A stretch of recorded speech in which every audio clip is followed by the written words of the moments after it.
not here, because I'm at the cemetery. I am directly above her, though, 6 feet to be exact.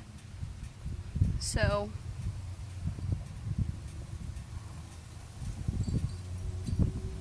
yeah.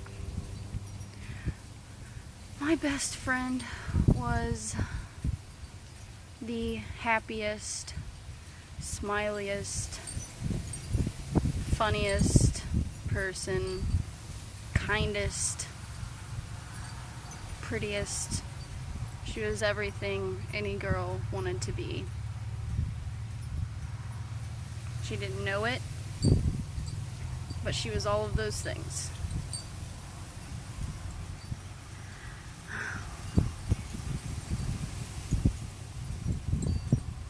I guess, I don't know when it started, because she always had my approval. She was always good enough for me. But she had to be good enough for everyone. And she was never good enough for herself. She always wanted to fit in. She wanted to be cool, popular, whatever it is that girls want to be. And so, she decided that in order to fit in, she would do whatever it took. Well, it cost her her life. My friend Tawni died from a heroin overdose. And I know you're thinking, like, maybe she was doing heroin for a long time. No, she had only been doing it for what I was aware of a couple of months. Now that I look back, yeah, a couple months that I noticed a change. I don't know, she would be making plans to hang out with me, and then hours later she'd be like, "Oh, I fell asleep," or "I'm so tired, sorry, maybe next time." And this happened like 4 or 5 times. And then I finally got to hang out with her. I picked her up at the shady apartments. Like, I couldn't understand how she could afford to live there. And it turns out she was stripping and living with a stripper. She told me she was making a lot of money and staying at a hotel by her work, so she was either there or there. And at the time I had no problem with strippers, because I had been a stripper myself, and I kind of helped lead her into that, because I was like, "You're so pretty, you can make so much money just from being pretty. You don't even have to take your clothes off. You can just go and dance and make money just because you're pretty." So she made some friends, and those friends were into drugs.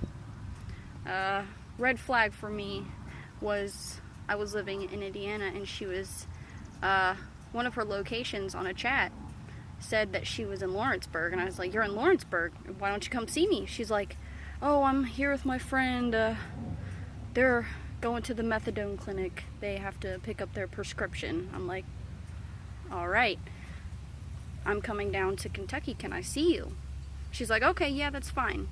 That was the first time that, like, I legitimately made plans with her and then didn't hear from her for like 12 hours later. I fell asleep. "I'm so sorry, I was so tired. We woke up so early to go to this clinic." And then the next time I saw her, she was passing out mid-conversation. I was like, "What is wrong with you? What is wrong with you?" She's like, "I'm just tired. I've just been waking up early, working late, waking up early." And then I messaged her, and she finally told me. She said that she was on something when she hung out with me last. She had tried methadone. I wasn't aware what methadone was. I thought anything with the word meth in it was supposed to make you hyper. I was like, "Why were you passing out?" So, did some research. And then every time we hung out after that, was like 3 or 4 times. That time that she told me she done methadone, But she didn't tell me until, of course, she was hiding behind her keyboard because she was too scared to tell me in person because I would confront her. We hung out after that. Of course, I was always sober when Tawni was drunk. So if I had a party, Tawni was drinking, I stayed sober for her because I was her helmet. She'll even tell you. On her 21st birthday, I was her helmet. I stay sober for her. Because she was one of those super trusting, happy drunks. It's not like getting drunk is bad or she was doing a bad thing. It's just she always needed a friend to look after her because nobody ever thought to stay sober with her. They wanted to get drunk with her and all that. But the last time she drank was at my grandpa's.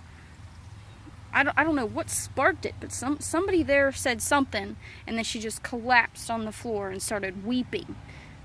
Weeping, just crazy weeping. She was completely drunk. So I picked her up off the floor, and I took her into the bathroom, and I said, you need to make yourself throw up now, because you could be having alcohol poisoning. I can't take you to the hospital. All they're going to do is hook you up, pump you, all that, and we can take care of this ourselves. All you gotta do is throw up. She's like, no, no, no. And I think the reason she wouldn't throw up is because she used to have an eating disorder. But I just kept trying, and eventually she just snapped, and she said, I'm a heroin addict. I was like, don't lie to me. It's like, you don't have to do anything for attention with me. You don't have to lie to me for me to take pity on you. I'm not pitying you. This is empathy. I feel your pain. You're weeping. You're crying. There's something wrong. You need to tell me what's really wrong. Or you need to lay down, throw up, something, do something. And she's dead serious, looked me in the eyes. Just one sobering moment. She's like, I'm a heroin addict. And the next day she got picked up by her mom. She was still drunk the next morning. I don't think she even remembered that she told me. Her mom found out shortly after, too. She found stuff in her purse. And the next time I saw her, I wanted to hang out with her for my birthday. It wasn't my birthday, but my birthday was coming up. I wanted to hang out with her for my birthday. She was on her phone the whole time, passing out mid-text, and I kept having to wake her up. And eventually, she did have to go to sleep because she did have to work the next day. And then she told me, she's all like, I need to get a ride to work. Can I borrow money for gas? I was like, okay, that's fine. You work right down the road, like $3, that'll do it. She's like, they want $30. I'm like, no, Tawni, I'm not stupid. You know why they want $30. She's like, they want it for gas. They need it for gas. It's to get me to work. It was like, nobody needs $30 to get to work. It takes $3 or you can walk. You work right down the road. Like, it'll take you 2 hours to walk there. I was like, no, you need to get picked up by somebody else. But, she ended up borrowing the money from me, getting in the car, and then going to work. And I said, tell me you did not do drugs, get drugs, or anything like that. She said no. A few days later, I had stayed up so late. And I don't normally, stay up very late, being as tired as I was. But it was Valentine's Day night. I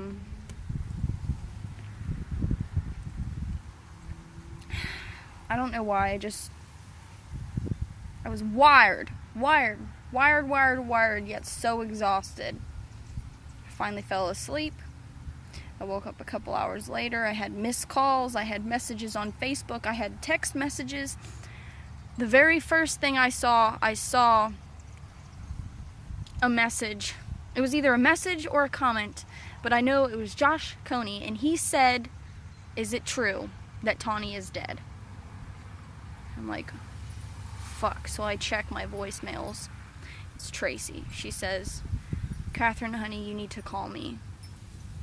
That was it. found out through Facebook that my friend had died. They didn't even have to tell me how she died. I just knew.